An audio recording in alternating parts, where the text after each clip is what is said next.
En pleine nuit, des cris s'échappent d'un immeuble en feu. Ce seront les derniers de ces habitants chinois de la province de Xinjiang.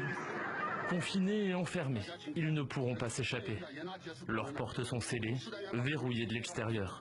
Résultat de la politique sanitaire stricte du gouvernement chinois, ils mourront tous, brûlés vifs. À Pékin aussi, la ville est de nouveau barricadée.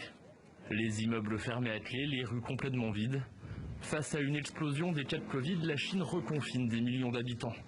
Selon les autorités sanitaires, près de 35 000 cas ont été signalés vendredi, un nouveau record depuis le début de la pandémie. Face à cette politique zéro Covid, la colère monte. Un grand nombre des cas sont asymptomatiques. Alors le danger immédiat pour la vie humaine n'est pas si grave.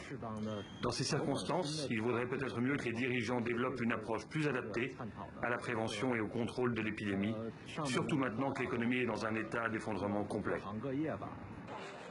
À un peu plus de 500 km de là, à Chengdu, dans la province du Henan, 6 millions de personnes sont aussi reconfinées. Une nouvelle quarantaine instaurée alors que la ville fait face à de violentes manifestations, comme sur le site de la plus grande usine de fabrication d'iPhone au monde. Ces employés se révoltent contre les autorités. Excédés, ils dénoncent une dictature sanitaire.